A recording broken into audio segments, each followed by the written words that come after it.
سيد عبد الحفيظ كان سبب انك تمشي من الاهلي؟ عاشور في الماتشات الكبيرة عنده هدوء وبرود مش طبيعي. لا، هو امام احسن لعيب في مصر. في الكوره طبعا اتظلمت بسبب تعبي يعني ومجهودي ان انا كنت ممكن اوصل لحاجه اكبر من كده. لا، كان 2013. يخرب بيت. انت مش دريان بحاجه معانا انت. يا نهار انا ابيض. نسيت والله، انت هتخلص عليا والله. لا، مش هخلص عليك ولا حاجه.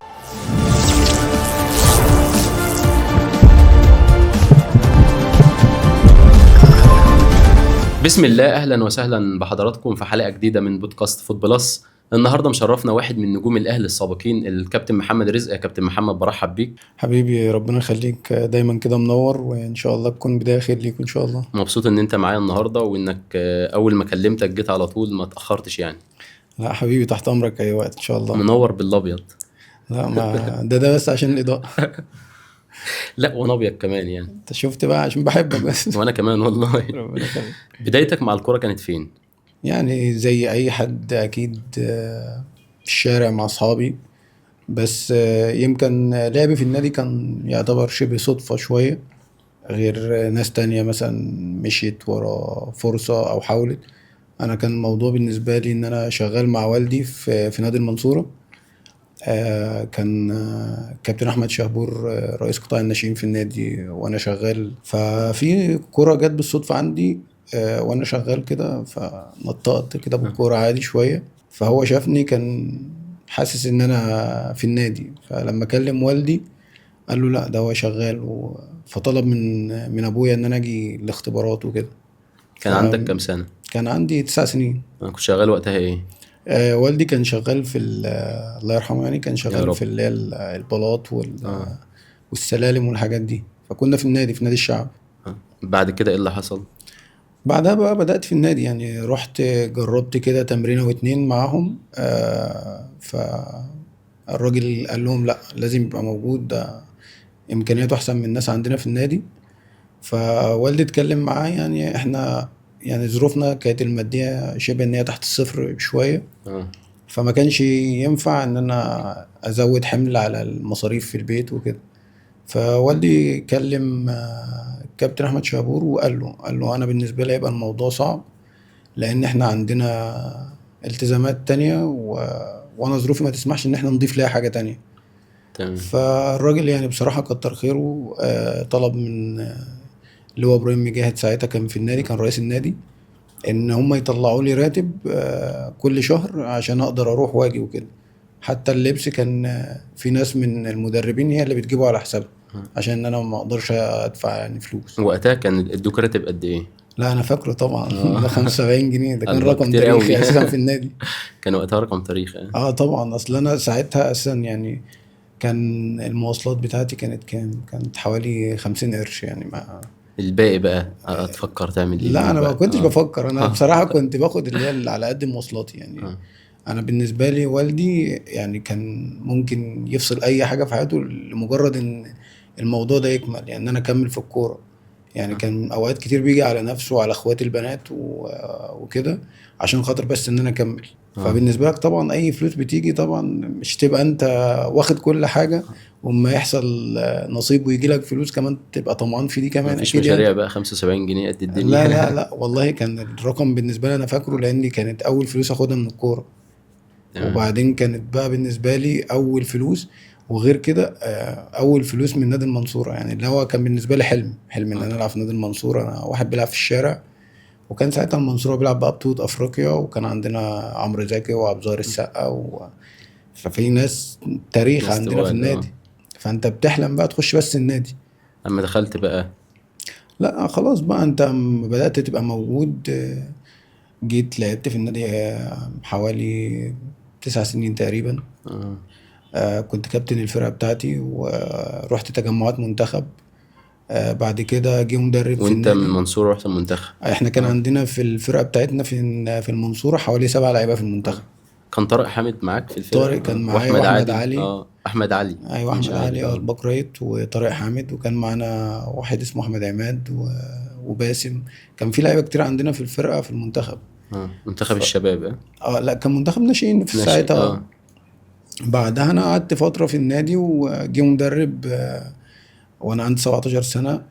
كان شبه ان الموضوع شوية شبيه كده للاستثماري دلوقتي، يعني كان في اه ناس بتخش النادي بفلوس وحاجات زي كده. وقتها. اه اه بس كان ساعتها عشان كنا احنا ابطال الجمهورية ساعتها، فكان بيجي شيء بسم الله ما شاء الله اللي هي التفوق الرياضي دي.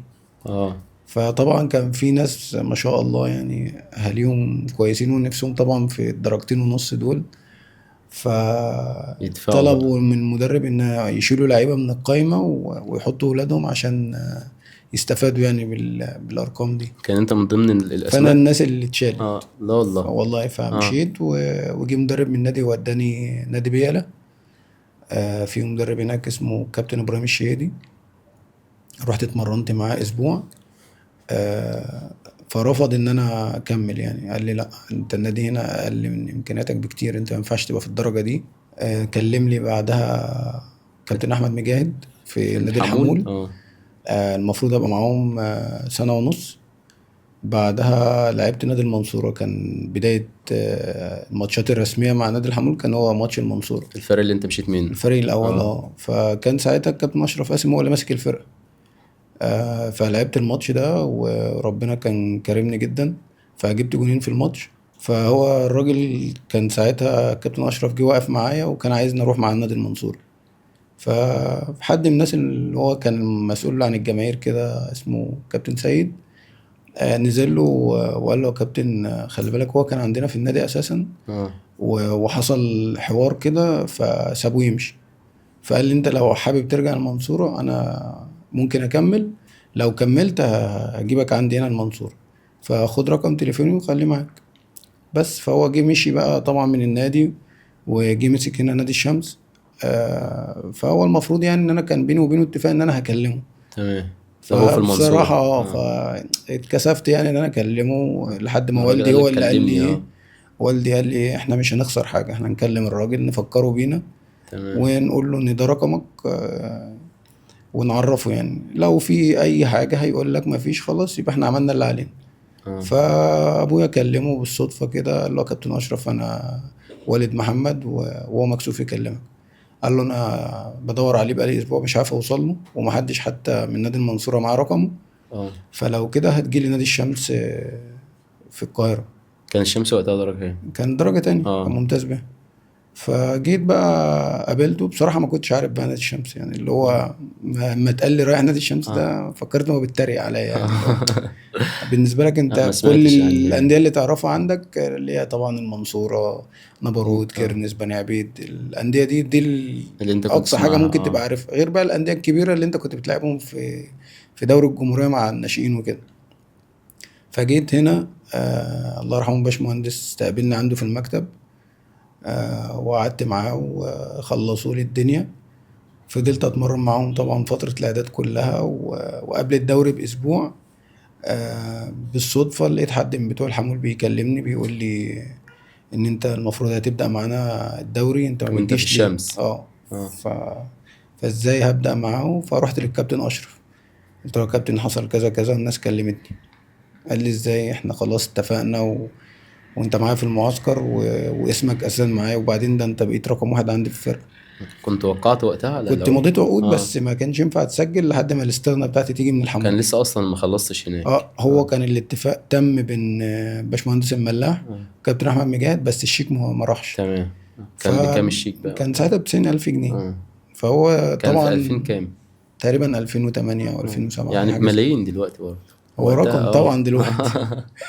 فروحت انا والكابتن اشرف للباشمهندس قلت له حصل كذا كذا والناس اتصلوا بيا عايزين نروح التمرين. قال لي لا انت خلاص بقيت معانا، وايه اللي حصل؟ قلت له في اداري كلمني. فبصراحة يعني الله يرحمه الراجل ده، يعني الواحد بيدعي له دايما كل ما يفتكره يعني بصراحة. اتصل على الكابتن احمد مجاهد وقال له انت ليه ما بعتش الاستغنى؟ انا المفروض اتفقت معاك على الرقم وخلاص. اه قال له ماشي حضرتك اتفقت معايا على كل حاجة بس ما فيش شيك جالي ولا اي حاجة. فبصراحة اللي تعب معايا في اليوم ده الكابتن خالد وجيه، كان هو المدير الاداري في النادي. اه. واحنا كنا ساعتها معسكرين في اسكندرية. فسافرت من اسكندريه انا والكابتن خالد، رحنا كفر الشيخ كفر الشيخ المنطقه، جبنا عند كابتن الاستغنى. احمد مجاهد اه بتاع اتحاد ورجعنا الكوره عشان الناس تبقى معانا على الخط. ايوه بالظبط. ورجعنا من كفر الشيخ على القاهره اه عشان القيد وكده، وعشان امضي العقود والاستماره اللي هي بتبقى في الاتحاد. اه وبعد كده رجعت من القاهره على اسكندريه عشان اكمل المعسكر. فانا طبعا رايح اه مش قادر، قعدت تقريبا يوم نايم، ما بطلع حتى التمرين، ما بنزلش مع الفرقة ولا أي حاجة. مم. لحد بقى طبعا ما ربنا كرم بقى وبدأت الدوري، وتقريبا أنا كنت اللاعب الوحيد اللي في فرقة الشمس صغير. كان كان معانا كام سنه؟ ساعتها الكابتن محمد اليماني، كابتن هشام سعيد. كان عندك كام سنه وقتها؟ كان عندي ساعتها 18. اه أنا لعبت 6 شهور بس في الحمول، وأنا اه كنت ماشي من نادي 17 سنة. بعد كده بعد رحلتك مع الشمس بقى الحمد لله بقى ربنا كرم، بعد وعملت معاهم 90,000 3 سنين كويسين اه الحمد لله. انت اندفع فيك 90,000 ما خدتش انت 90,000. لا لا، بس بصراحة أنا كان عندنا أحسن رئيس نادي أنا بشوفه يعني. الراجل ده عمل معايا اللي ممكن في أندية كتير ما تعملوش. يعني أنا كنت ساعتها أقل عقد في الفرقة كنت اه 25,000 جنيه، وكان في لعيبة في الفرقة بتاخد 250,000 جنيه. وقتها اه لا، النادي الشمس بالنسبة اه للأندية كلها كان الناس كلها بتقول عليه اللي هو أهل الممتاز به. يعني كان وقتها هو درجة تانية 250,000. ايوه، كان اه النادي عندنا بيتقارن دايما بالاهلي. ما يعني هتلاقي بتحصلش لبسنا دلوقتي. في النادي في الشمس زي لبس النادي الاهلي. والناشئين كانت بتلبس لوتو برضو كنت اللي انت هو. بتاخد لبس انت لاصحابك في البلد ده؟ لا انا اصحابي اساسا كانوا بيبقوا مبسوطين قوي باي نادي انا بروح. اه تيشيرتات يعني جديدة جاية. تيشيرتات وما الموسم بيخلص بصراحة. اول فلوس كويسة اخدتها عملت ايه؟ لا اول فلوس كانت اول فلوس يعتبر برضو نادي الشمس. اه من 75,000. اه كان انا بيتي كان بالطوب اللي هو الني كده اه والقش والحاجات دي. فوالدي كان ساعتها واخد قرض من البنك على الشغل بتاعه، وكان عايز يعني يعمل البيت. فالحمد لله لما الباشمهندس عدل لي العقد وكده، الفرق الفلوس انا خدتها كلها مع بعض، يعني ما اتقسمتش على اجزاء. فخدتها واديتها لابويا ورحت معاه البنك. دفعنا الفلوس اللي هي كانت متبقية في القرض، والفلوس اللي اتبقت عملت بقى الحمد لله اللي هو الدور الأولاني عندي. اه وبرضو كان فضل فترة كده مش مش بالسقف اللي هو الأسمنت وكده، كان فضل فترة لحد ما ربنا كرم في المقدم بتاع السنة اللي بعدها. في الشمس برضو. اه اه والفلوس بدأت تظبط معايا شوية لما رحت بقى طبعا المقاولين يعني. مم. دي طبعا وانت شوية بدأت تتعدل الدنيا شوية. وهو الموضوع كان في المقاولين كان صعب الأول، يعني كان بالنسبة لي رخم في الأول. ليه بقى؟ أنا رحت فرقة يعتبر كلها ناس شباب. يعني الناس اللي كانت موجودة كان معظمها لعيبة صغيرة. يعني كان فاروق اه جاي من الاتصالات، كان علي عفيفي جاي من بالقاس تقريبا، اه كان زيكا وأبو حطب كلهم ناشئين النادي. فالفرقة كلها صغيرين، ما كانش تقريبا فيه غير 4 لعيبة كبار. كان الكابتن أحمد زهران، والكابتن عقباوي، والكابتن محمد فضل، والكابتن حمادة السيد. تقريبا كانوا دول الأربعة بس اللي موجودين، والاتنين الأفارقة اللي هو تيجاني المقاولين. والفيرود. فالموضوع طبعا بالنسبة لك انت جاي بقى من ممتاز الدرجة به، التانية اه واللعيبة طبعا شايفك بقى انت جاي تاخد نجم. مكاني ومدفوع فيك فلوس. كان مدفوع فيك قد ايه؟ فكان مدفوع 350,000. اه رقم برضو. بالنسبة لك رقم طبعا ساعتها. لا وبالنسبة وقتها اعتقد يعني 350 ايوه الف وقتها طبعا، كان هو رقم بالنسبة للدرجة كمان وانت رقم. لاعب جاي من درجة يعني انت تانية. جاي من الدرجة التانية بصراحة اه بيبقى الارقام دي. آه. يعني انت دلوقتي اصلا 350 ما في في اندية ما دلوقتي اه ما بتدفعش في دلوقتي بالظبط. الارقام فيها. بس هو بصراحة كان الاول النادي عندنا المقاولين كنت بشوف ان هم مركزين على الناس الصغيرة اكتر. اه وده يعني كان توفيق ربنا ان احنا اتجمعنا في التوقيت ده. يعني لما كان فاروق وزيكا وسالم وعلي والناس دي موجودة، يمكن كانت سبب ان احنا نعمل نتائج كويسة. يعني كلنا عندنا هدف ان احنا كلنا نروح اماكن احسن ومنتخب. فدي شوية كانت سبب كبير ان احنا نبقى متألقين في الموسم ده. فنشته احنا في مركز فنشنا كام؟ تاني لان كان الدوري معمول لا مجموعتين. اه كان ساعتها احنا في مجموعة الاهلي، احنا فنشنا تاني وكان المفروض نلعب بطولة افريقيا، بس طبعا جه مشاكل مذبحة بورسعيد ديت الكرة وقفت في فالدنيا مصر وقفت كلها. شوية. انا لعبت في الموسم الاولاني ماتشات قليلة، يعني كنت انا طبعا رايح لعيب لسه جديد على الفرقة، والكابتن رضوان يعني ربنا يديه الصحة كان بيحاول يقربني من الفرقة. السنة التانية اللي أنا شبه إن أنا ما كنتش بطلع من الملعب خالص، يعني كان دوري كان واضح جدا في الماتشات. يعني في السنة ديت أنا جبت تقريبا 9 تجوان، وكنت عامل تقريبا 14 اسيست حاجة زي كده، يعني كنت أنا بعد الكابتن عبد الله السعيد. كان عبد الله السيد وقتها في الاسماعيلي كان يعني. في الإسماعيلي اه. اه. فأنا بالنسبة لي طبعا حاجة كبيرة إن أنت انت بتلعب في اتقارنت نادي. وقتها بعبد الله السعيد اصلا؟ اه. اه. لا بس طبعا لا، الكابتن عبد الله لعيب كبير بس وقتها يعني. انت كنت لسه طالع صغير. عشان اه. صغير وعشان في نادي كمان مش ما كانش المفروض بينافس يعني. اثرت عليك المقارنه ما بينك وبينه؟ لا بالعكس، اه. انا عندي يعني انا بالنسبه لي انا دايما ببقى مستمتع باللعب شويه. يعني انا مش من النوع اللي هو بيسمع فبشغل دماغي بالمواضيع دي. انا بالنسبه لي كنت شايفها حاجه كويسه، يعني انا اتقارن بعبد الله السعيد دي حاجه كبيره جدا. انا في غيري يعني يتمنى بس يتحط اسمه جنب اي حد من الناس دي. فانت بالنسبه لك ده يشدك لفوق، يعني ما يقللكش خالص، بس انت دلوقتي بتتقارن بليفل كبير. اه. يعني الكلام ده انت تزعل لو اتقارنت، يعني هو ممكن كابتن عبد الله اللي كان يزعل لا، لان هو مش بيتقارن بلعيب يعني صغير. مثلا انا لو لسه لعيب طالع وبيقارنوني مثلا عبد الله كان وقتها في عز مستواه، فانت كلاعب لسه اول موسم ليك ومتالق وكلام من ده. ما انا اه. بقول لك هي المشكله بتبقى في شخصيات اللعيبه. اه. انا بشوفها ان هي لا حاجه كويسه جدا، انت بتتحط يعني في اعلى ليفل في مكانك. يعني انت لما تتقارن باعلى ليفل في مكانك دي حاجه كبيره جدا. رحت بعدها الاهلي ولا؟ لا اه. لعبت سنه كمان وبعد كده رحت الاهلي انا وفاروق وباسم. كواليس الانتقال بقى للاهلي. لا انا كنت ماضي قبلها ب6 شهور، بس تقريبا آه. ما كانش حد يعرف، يعني حتى والدي ووالدتي ما كانوش يعرفوا. مين مضاك؟ كابتن علاء عبد صادق. مم. انا هو جه ماتش كنا كسبنا الاهلي عندنا في المقاولين 2-1.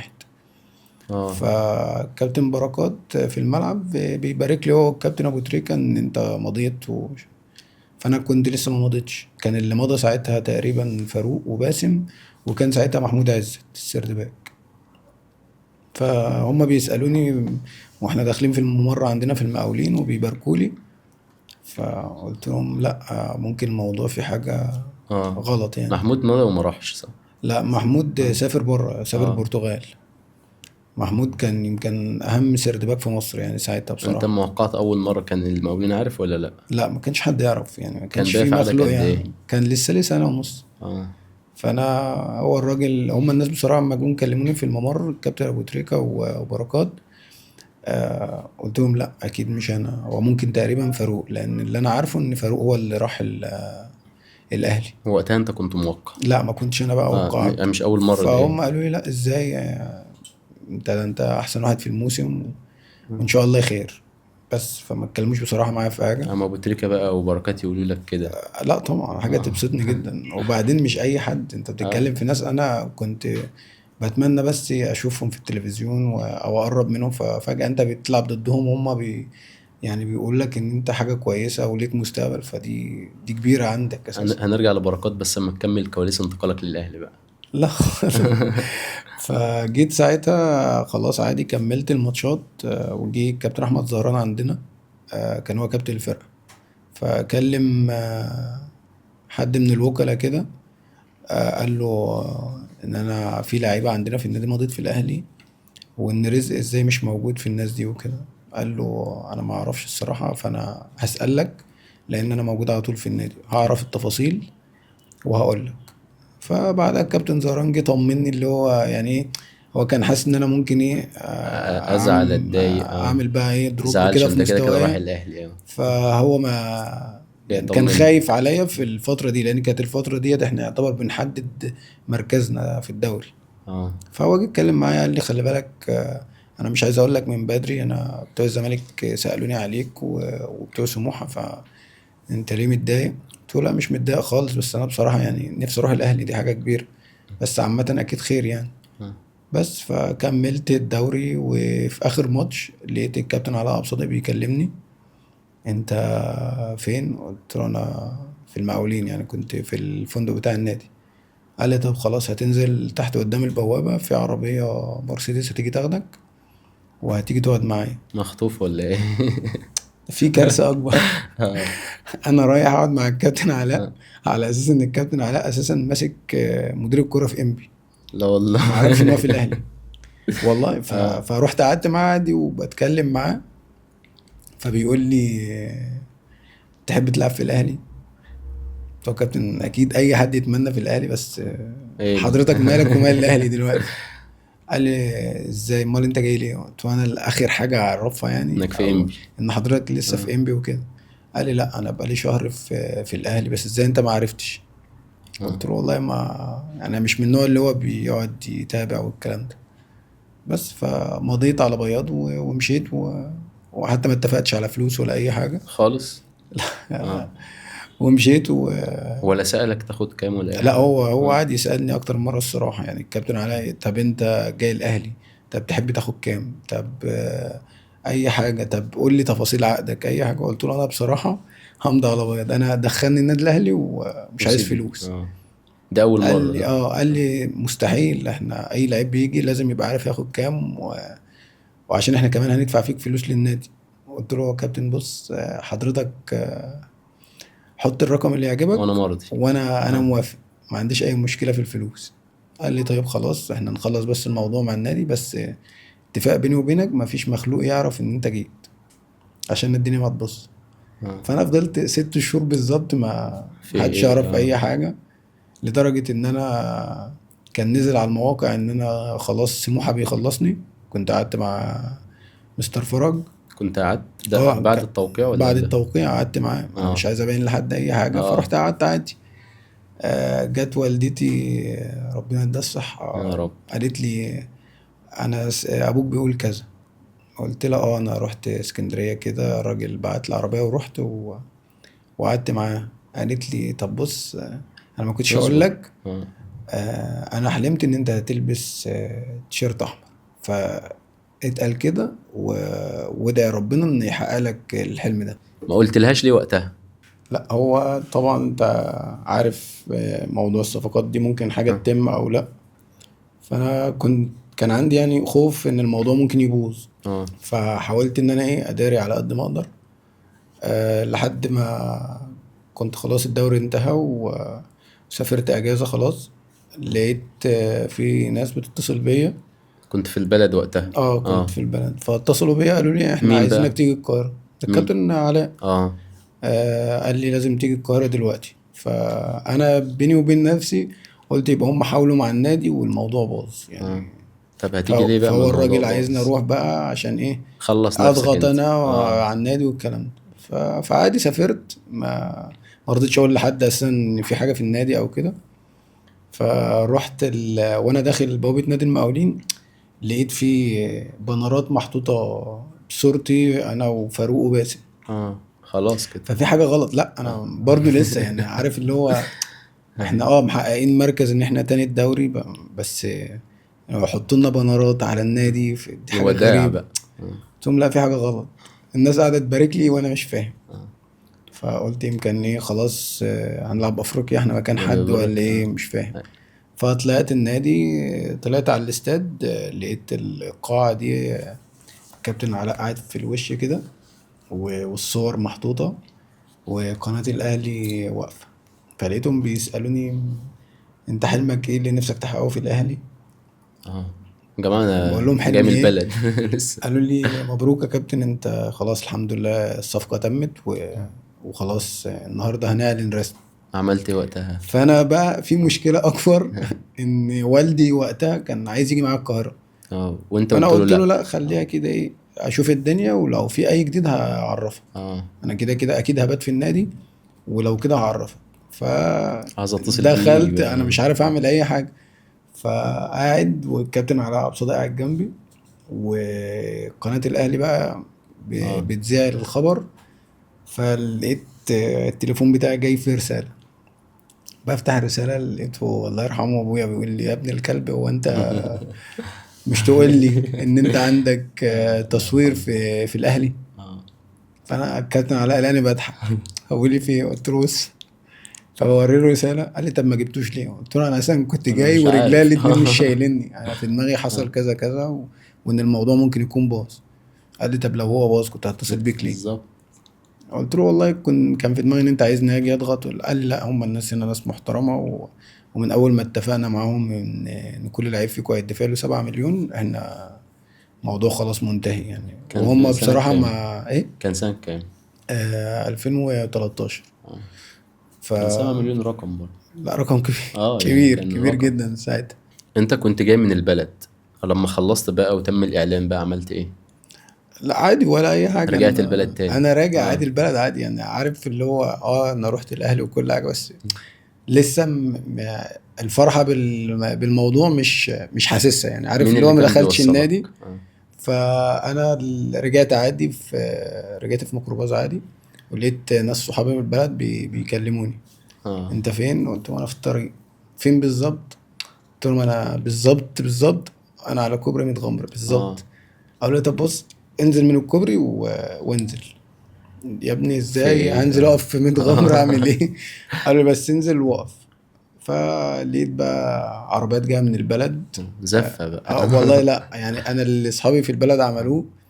يعني انا عندي اصحابي فيهم ناس يعني الواحد بيتمنى ربنا يكرمه او يعوضه في الكرة شوية، عشان بس يعمل لهم ولو جزء بس من اللي عملوه معايا. انا في ناس صحابي والله مش ببالغ ان كانوا بيطلعوا يشتغلوا ويدوني نص فلوس الشغل بتاعتهم عشان بس اكمل في الكورة.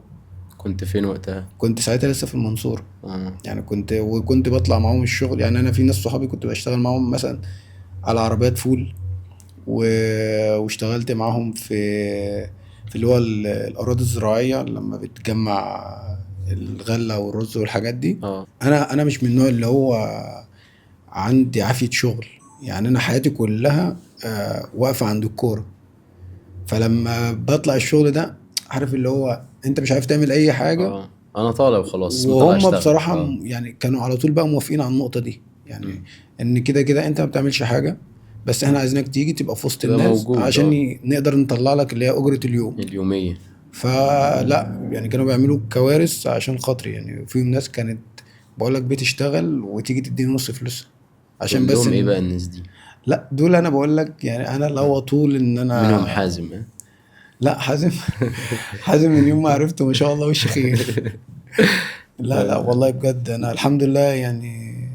اي حد قريب مني هتلاقيني دايما نفسي اعمل اي حاجه ليهم، لان انا اصحابي شويه برضو ظروفهم مش اللي هو الواو يعني. اه.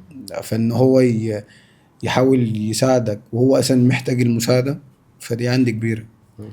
اكيد في ناس في اصحابي يعني معاهم فلوس بقى. اه. اتغيروا، وخصوصا في ناس اتغيرت لما رحت الاهلي. ماديا بقى ولا؟ لا اتغيروا اتغيروا معاك في في المعاملة يعني؟ التعاملات. اه. يعني انا كان صحابي انا عندي مشكله ان انا طالما ما شفتش منك حاجه وحشه اه. مهما اللي حواليا يقول. يعني انا كان في ناس كتير تقول لي خلي بالك من سين او صاد، بس انا ما شفتش منه حاجه وحشه، اه. فخلاص بقى. فعادي اه. بالنسبه لي. لما رحت الاهلي انا في ناس من صحابي كان زعلان ان انا رحت الاهلي.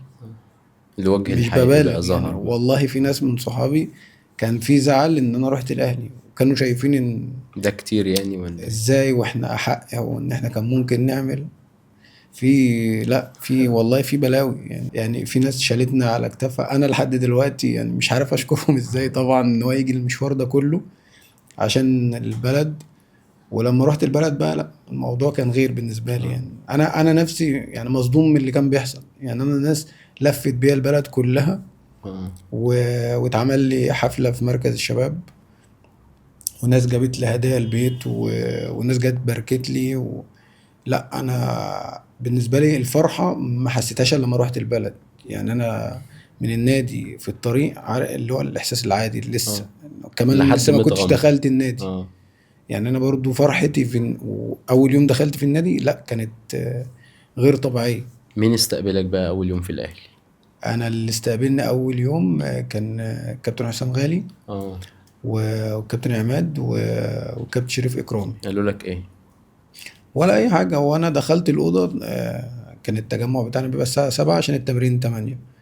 فانا عندي مشكله في المواعيد 7 يعني. الصبح. اه انا اه. 7 هتلاقيني 7 الا ربع موجود.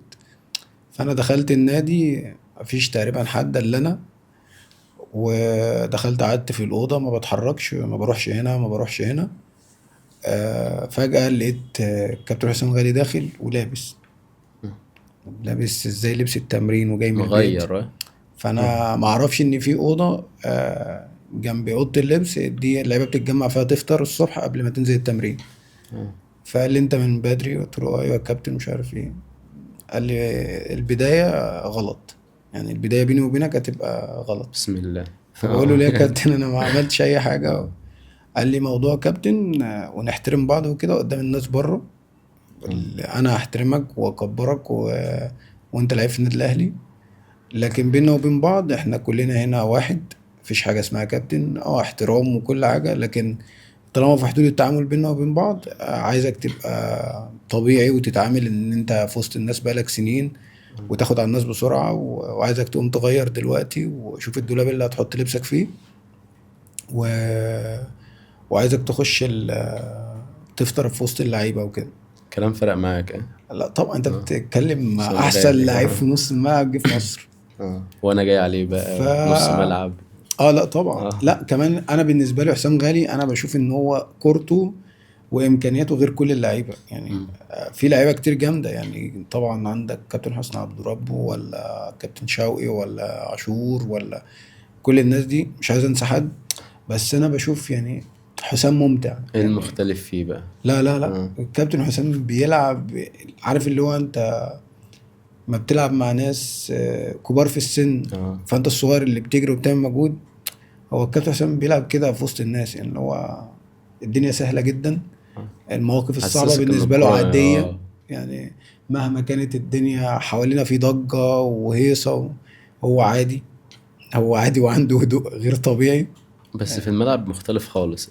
لا هو غيور آه. يعني، هو الناس فاهمة الموضوع غلط، هو بيغير على المكان اللي هو فيه، وبعدين ان هو عنده مشكلة ان هو شايف ان الاهلي رقم واحد، ما بيحبش الخسارة. فهو مش شايفه غير رقم واحد. يعني الباص هو شايف ان انت كده مقصر في حق النادي، يعني الباص الغلط اللي بيطلع الباص. منك هو شايف ان انت مش مهتم بالناس اللي قاعده تتفرج عليك بره دي، هو انت بتلعب عادي مش في دماغك. وده بالنسبه له حاجه كبيره يعني، حاجه كبيره جدا. الحاجات دي ما بقتش موجوده دلوقتي. ما هو بص نبقى صراحه في الموضوع ده على طول الصراحه مش احسن الكرة في منه. مصر دلوقتي كل لعيب فلوس. معتمد، لا هو معتمد ان هو في صفحتين ثلاثة هو بيعرف يظبط اموره معاهم، وفي كام برنامج اذا كان في معد او رئيس مقدم تحرير. برنامج او ايا كان هو مظبط علاقته بيهم. في لعيبة ما بتبقاش بتلعب في الماتشات وتلاقي تبقى نجوم على السوشيال ميديا. المذيع بتاع يعني في ماتش قريب كان في لعيب تقريبا شبه 10 باصات ورا بعض غلط يعني بتروح الفرقة التانية. لقيت المذيع بيقول لك يا سلام ايه المتعة دي، الراجل والله ده أنا المفروض يبقى احسن لعيب في الماتش. اقول اسمه؟ لا طبعا والله عارف. مش تقليلا من حد، بس في حاجات بقت الموضوع مبالغ فيه وواضح يعني بزيادة عن اللزوم. والارقام اللي اللعيبة بتاخدها يعني مش ان احنا يعني شايفين انت مش من مدفوع حقهم. فيك 7 مليون في 2013. مدفوع فيها 7 مليون للنادي انا ما خدتهمش. انا اتمنى كنت اخدهم، كان زماني دلوقتي مرتاح ما بلعبش كرة في الدرجات اللي تحت. انا بلعب بالكرة برضو في الدرجات اللي تحت، مش يعني رفاهية ولا اي حاجة يعني، الموضوع بالنسبة لي مسؤوليات يعني، انا عندي مشكلة ان انا وحيد اهلي، فانت عندك مسؤوليات كبيرة يعني. انا عندي 3 اخوات بنات، وعندي والدتي وعندي مراتي وعندي ولادي في مدارس، وبعدين الحاجة ما بقتش زي الاول يعني. انا الاول لو انا معايا مثلا 1000 جنيه ممكن اعدي الشهر، انا دلوقتي لو ال1000 جنيه نزلت بيهم رحت السوبر ماركت هبقى عايز استلف من حد فلوس عشان اعرف ادفع الباقي. فالموضوع بقى صعب، فانت لازم حاجة تعمل لك دخل. لكن دلوقتي اللعيبة ماشي حقهم والظروف وكل واحد فيهم برضو عنده طلباته وعنده التزاماته، بس انا عايز اعرف يعني الارقام اللي بياخدها مقابل ايه هو بيقدمه. اعلى لاعب في مصر ياخد فلوس قد ايه؟ هو انا بالنسبة لي دايما قناعتي ان اقصى لعيب مهما كان امكانياته والفرق اللي بيعمله هو 10 مليون دلوقتي. ايوه قول لي. طب هسألك سؤال بسيط، ماشي. بطل الدوري بياخد كام؟ 5 مليون. حلو. ده الجديد. حلو ماشي. اه 5 مليون ده بطل الدوري. ماشي. بطل الدوري ده بيلعب كام ماتش؟ كتير، كل سنة بيتغير حسب ماشي. قول خلينا نتكلم في البسيط خالص 20 ماتش. ماشي. كام فندق بيقعد فيه؟ ماشي. انتقالات قد ايه؟ تمام. اللبس اللي بيجي للفرقة. ماشي. تمام. تمام. 5 مليون هتغطي ايه بقى في ده كله؟ ما في رعاة. حلو. ما الرعاة دي مش على سنة. ما الراعي ده بيجي ماشي. مش بيتعاقد معاك ان هو يديك مثلا 100 مليون على سنة. ما هو بيجي لي عشان ده انا هو بيجي لك كبطل. عشان 5 6 سنين.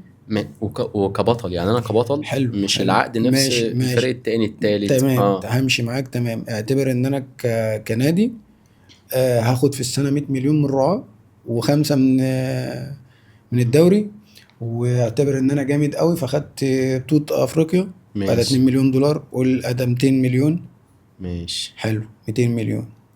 انت عندك كام 3 لعيب؟ ونص. يعني دلوقتي معاك 300 ماشي. مليون. معايا مليار. يلا. لا خلينا نتكلم في ماشي. بالعقل 300 مليون. ماشي. انت عندك كام لعيب؟ عندي 28. حلو. خلينا نتكلم في الرقم اللي هو من وجهة نظر انا. ماشي. 10 مليون. 280. حلو. النادي كسب ايه؟ بعد ال 280 ولا ما هو ما فيش الكلام ده، ما هو اقل لاعب دلوقتي واخد 50 لا ما مليون انا حاجه لا انا من بقول دي. لك على الرقم بتاعنا اللي هو يعتبر ان الناس هتقول لك لا ده ما مبالغ فيش ما فيه. فيش نادي اعتقد في مصر بيكسب من الكوره. طب خلاص. طب امال انت كنادي ايه مكسبك من الكوره؟ يعني كلاعيبه لا كنادي هو انا عامل النادي عشان اخسر؟ ما هو بيعتمد بقى على الرعاة ما وحاجات هو تانية الرعاة يعني. دفعوا فلوس. ما هو الرعاة دفع 100 مليون وانت دلوقتي بطل ما الدوري. انا مش معايا راعي واحد، انا معايا راعي ما هنا هو ومعايا خلي راعي هنا. بالك. ما هو الراعي ده انا بقول لك. اصل انت الراعي انت ما بقتش دلوقتي تتحكم ان انت مثلا كل راعي بتاخده لوحده. ماشي. انت بتسلم النادي هي الشركة لكذا. بقت كده والشركة هي اللي بتيجي بقى بتجيب تديك 100 راعي بس انا متفق ان انا هديك 100 مليون كل موسم. ماشي. فانت دلوقتي معاك 300 مليون. انت مصاريفك بس لفرقة الكورة عقود 280. طب ليه الفلوس دي كلها بتتصرف؟ بص ما هو دي المشكلة. انت مش المشكلة ان هو بياخد كده ليه. هو انت كلاعب واحد بيجي يقول لي خد 20 مليون هقول له لا انا عايز 10. اكيد يعني انا لا. كنادي يبقى عندي سقف، ما هي انا هديك المشكلة بقى في 10، كده. ما عنديش اكتر من 10. بالظبط. هي وبرضو احنا دلوقتي عشان الدنيا تبدأ تمشي وتتظبط. هو المفروض كل حاجة لها قانون. طول ما كل حاجة لها قانون الدنيا هتمشي صح. انا دلوقتي الطبيعي اي مؤسسة في البلد المفروض ان هي معمولة عشان تكسب بالظبط. وعشان تضخ فلوس في الدولة. انت دلوقتي اللعيبة لما هي تبقى موجودة او النادي ده موجود عشان يخسر النادي فلوس يبقى هو موجود ليه؟ لكن لما يبقى في محاسبة مثلا انت كنادي دخلك 300 مليون صرفت 280 فانت كسبت 20. بسألك سؤال، ده راجل كسبان. مين يحاسب؟ اي حد مسؤول من اول وزير الشباب لرئيس نادي لاي حد. رئيس نادي هيحاسب مين؟ ولا رئيس نادي اللي يتحاسب؟ يتحاسب ويحاسب. هو لو هو بدأ هو. انا كنادي دلوقتي يعني مثلا انا ببقى مبسوط مثلا بفرقه زي انبي. ماشي. انا عارف ان انا مش هحقق بطوله. ماشي. وانا مكسبي في ان انا ابيع لعيبه. ايوه ايه المشكله لما يبقى عندي 15 لعيب مثلا 2005 ولعيب عنده 24 سنه وما اجي ابيع لعيب. انا عارف ان انا اعرف اضحك على اي رئيس نادي جاي يشتري من عند لعيب. لا هي ده نادي ناجح. شطارة. ماشي. في انديه تانية في نفس المستوى وما بيتحققش حاجه. وسيبنا من موضوع كاس الرابطه اللي هو احنا بنضحك على بعض بيه بس عشان ايه انديه الشركات تبقى فرحانه. هو بطوله اساسا ما حدش يعرف عنها حاجه ومش رسميه فملهاش اي وجود. فانت بتتكلم في حاجه من الهوا. ايوه. المصاريف بقى اللي النادي ده بيحققها او بيدفعها ايه المقابل؟ يعني انت اي نادي سين انت ولا هتحقق بطوله ولا هتلعب بطوله افريقيا ولا اي حاجه. ليه ادفع عقود مثلا 15 و20 مليون؟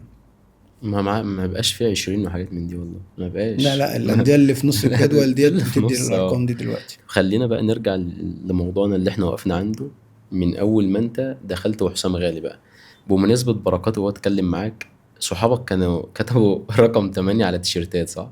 اه اه، اه. ايه اللي حصل؟ ايه بقى، بركات عرف ولا قال لك لا حاجة؟ لا، هو كابتن بركات ما اتكلمش، هو كده كده الكابتن بركات كان اه، خلاص يعني، كان اخر السنة دي خلاص هو بس هيبطل. هو كان رقم 8 وقتها. ما هو كان رقم اه 8 وانا لسه في المقاولين. لما اه انا رحت من المقاولين الاهلي، كان الكابتن بركات ووائل جمعة والكابتن ابو تريكة خلاص بطلوا، يعني كانوا خدوا بطولة افريقيا اه. عندنا في نادي المقاولين يعني انت ما النهائي. لعبتش معاهم اول لا سنة؟ ما لعبتش معاهم، اه. انا كنت لعبت ضدهم. فانا اصحابي عارفين انا بحب رقم 8، فطبعوا التيشيرتات كلها ووزعوها بس انت لبست رقم بس انا لبست 18. اه، 18. اسلام رشدي جه كان وقتها يعني. خد الرقم. هو كان تقريبا حاسس ان مظبط. الرقم ده يعني فال خير عليه، اه. فقال لي انا هلعب بيه. فبالنسبه لي خلاص هو الموضوع مش ازمه يعني. انا بحب الرقم الصراحه، يعني انا بحب رقم 8 من وانا صغير، مم. لكن مش اللي هو الرقم اللي ممكن يعطلك يعني في حاجه. لما رحت الاهلي كان جريدو المدرب صح؟ اه كان اه. مستر جريدو اه. قال لك ايه ولا استقبلك ازاي؟ لا هو انا اول ما رحت كان الكابتن فتحي مبروك هو اللي كان موجود، كان لسه جريدو لسه ما كان جاش. لسه ما جاش. اه. بعدها الراجل جه، آه، قعد اتكلم معايا في كام حاجة ان انا بجهزك. بس انا طبعا ايه يعني، خدت الكلام منه ان هو كلام اه، بيسكنني مصريين يعني. اللي هو اه. بيريح، ياخدك على قد عقلك اه. وخلاص عشان ما تعملوش مشكلة، لان انت جاي بفلوس، تمام. فالطبيعي ان انت لازم تلعب. ففضلت اتمرن عادي، مدفوع فيك 7 مليون كل بقى. الناس بتتكلم ان انت اللعيب ده جه وما بيلعبش، اللعيب ده جه وما بيلعبش.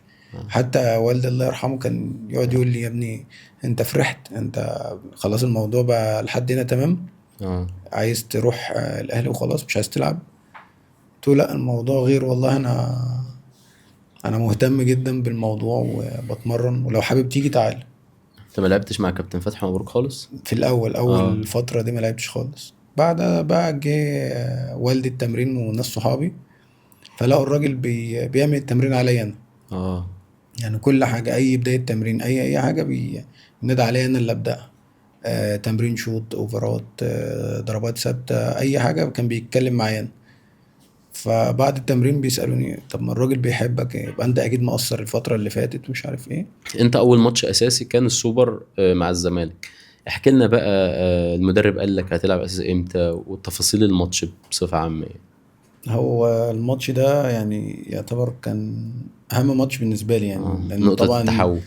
تلعب قدام الزمالك والجمهور وبطولة، فبالنسبة لك ماتش كبير يعني مهم أوي ليك. ف... فهو الراجل عادي يعني، رحت المعسكر عادي مع اللعيبة زي ما بروح كل ماتش. اه. فبعد العشاء المترجم بعت لي وقال لي تيجي تقعد مع الراجل في الأوضة. بس فقعد يتكلم معايا إن أنت هتبدأ بكرة والماتش مهم، ولو أنت مش جاهز عرفني. انا جاهز. بس فبالنسبة لك طبعا هو ماتش كبير، بس أنت يعني مم. عايز تبقى مؤهل طبعا. لو كان الكلام بداية الأسبوع كان اه. شوية يشيل من عليك ضغوطات.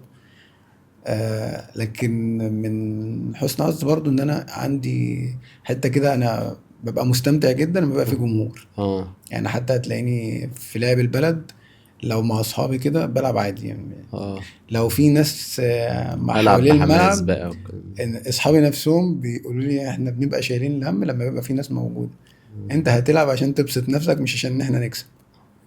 فانا الماتش طبعا بالنسبه لك بقى الزمالك، وماتش بقى واول الناس ماتش كلها بتبص على الماتش. فربنا كرمني عملت ماتش جامد جدا. جبت جون وقتها صح؟ ده ضربة ده في الجزاء اللي ضرب. هي بتاع اه. المكسب دي. اه. طبعا عملت الماتش وكسبنا والحمد لله الكاميرا جت بعد. عليك وانت بتعيط وقتها. لا انا كنت اه. مخضوض يعني، انا اصلا أنا في الماتش ده كنت رقم واحد هشوط. كنت مع وليد سليمان اه ولا؟ كنت اه. انا اول واحد في الترتيب. فجه الراجل في نهاية الماتش، الدكتور قال له ان رزق ممكن يتصاب، اه. فحاولوا تريحوا. فقال لي في مشكلة، قلت له انا حاسس بس بالخلفيتين في وجع كده. فقال لي خلاص خليك انت ايه رقم 6 او 7، لو احتاجناك هنبقى مضطرين ان انت تخش تشوط. اه. فمن سوء حظ بقى ان اول 2 ضاعوا، كابتن وليد وكابتن احمد عبد الظاهر، والدنيا اتوترت. فانا قعدت على الارض حسام عاشور ومن قال لك ايه من بقى في الماتش الخضه يعني، ده؟ كنت بصراحه مغضوض اه. جدا، قلت هتبقى حاجه ليلة مش فل. احسن حاجه خالص. ان احنا نخسر اول ماتش انا اه بلعبه دلوقتي اساسي وقدام الناس، وخصوصا بقى تبقى من الزمالك، فانت مش هتعرف تمشي في الشارع اساسا. اه دلوقتي عادي يعني. فالعادي لقيت عاشور بكل هدوء. يعني بصراحة هو عنده هدوء غير طبيعي في الماتشات اه الكبيرة. لقيته بينادى عليا، في ايه انت متوتر ليه؟ قلت له اول اتنين متوتر ضاعوا. ايه؟ عادي يعني الموضوع وانا مفيش فيه حاجة هشوط. بسيطة يعني. احنا ضيعنا اول اتنين وانا هشوط. وهنخسر. اه قال لي يا ابني والله ما تقلقش خالص، احنا هنكسب. يا ايه الثقة عاشور ايه دي؟ الثقة دي جايبة منين؟ اه قال لي والله هنكسب، خليك فاكر بس اهدى كده عشان لما يجي عليك الدور تشوط تبقى فايق تبقى انت ايه ومركز. مركز وكده. فانا كله اللي بيشوط قدامي، ولحد ما جت ضربة الجزاء بتاعت كوفي، اه فانا قعدت على الارض. اه يعني اكيد رقم خمسة ده عندهم اكيد احسن واحد. ضيع. اول ما ضيع اه انا ببص لعاشور، هشوط انا اللي عليا. قلت له عاشور انا اللي هشوط. قال لي لا اصبر، بلاش رقم ستة، اه استنى.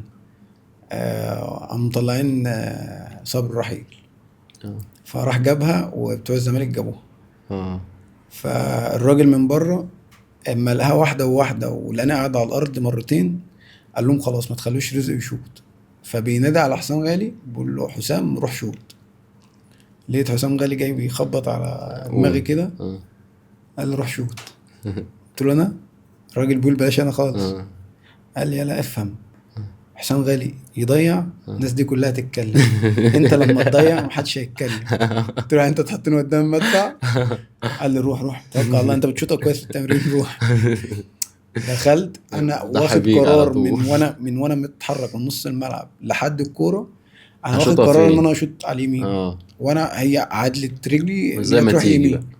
قلت بص هو الشناوي كده كده بيروح على كل كوره، فانا هحطها بس اعلى من ايده شويه، هو على طول التراي بتاعه على قريب من الارض. تحت. ما تعرفش ايه اللي حصل.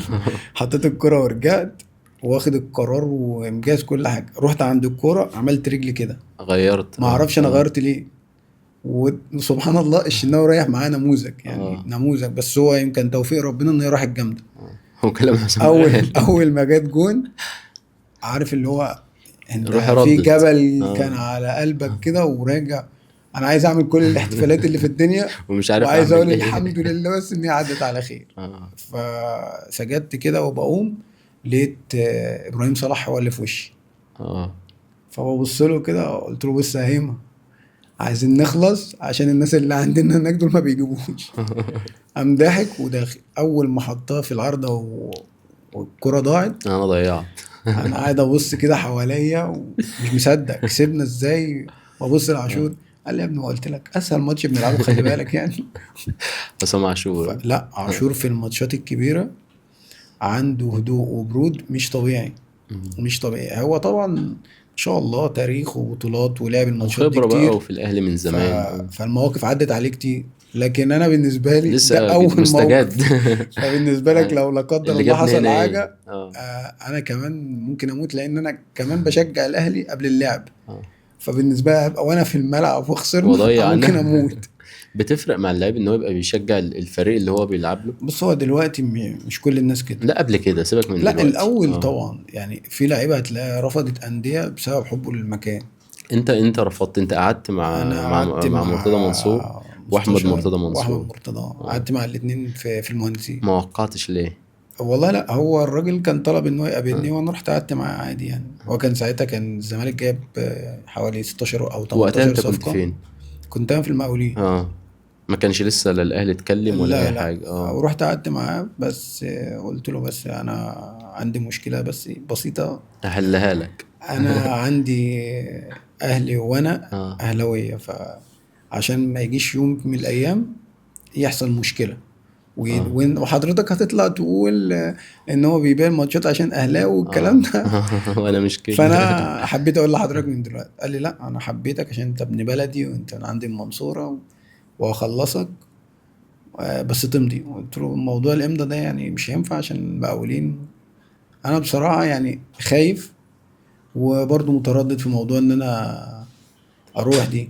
فلما جالي الاهلي رحت مضيت بقى على بياض، يعني ما فكرتش يعني. هو خلاص يعني الراجل لا اقتنع انا وخلاص. لا اه هو بصراحه كان في المقابله كان معايا كويس جدا، حتى كان معايا واحد من صحابي اساسا. اه يعني حتى صاحبي ده بيقول لي هو الراجل ده ماله؟ كويس كده ليه؟ قلت له اللي انا فهمته من كلام كل الناس اللي تعرف المستشار ان هو بعيد عن الكاميرات اه. هو شخص جدع ويخدمك ويحاول يساعدك كل حاجة. هو مشكلته إن هو على طول ما بيستناش يسمع. اه. هو بيبقى خصوصا لو حد فعل هو على مش طول. حابه، اه. يعني لو حد مش حابه وعايز ينطق قبل ما ينطق بس هيديله على دماغه. بيرجع على طول يعني. هو عشان هو اه. قلب ابيض اللي في قلبه على فتصرفاته دايما لسانه على بتطلع طول، سريعة. زي ما تيجي. اه بالظبط. مين كان في الاهلي اقرب لاعب ليك؟ انا طبعا كان فاروق وباسم عشان كانوا جايين معايا اه. مقاولين.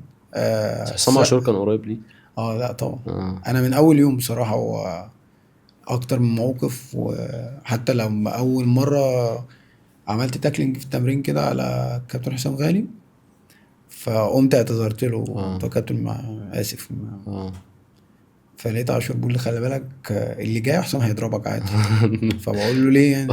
اه. ما عادش حاجه. قال لي لا هو بيتضايق ان انت تعتذر، دي انت اه. خلاص انت زيك زيه في الملعب، وهو هيجي يكلمك اكيد بعد التمرين.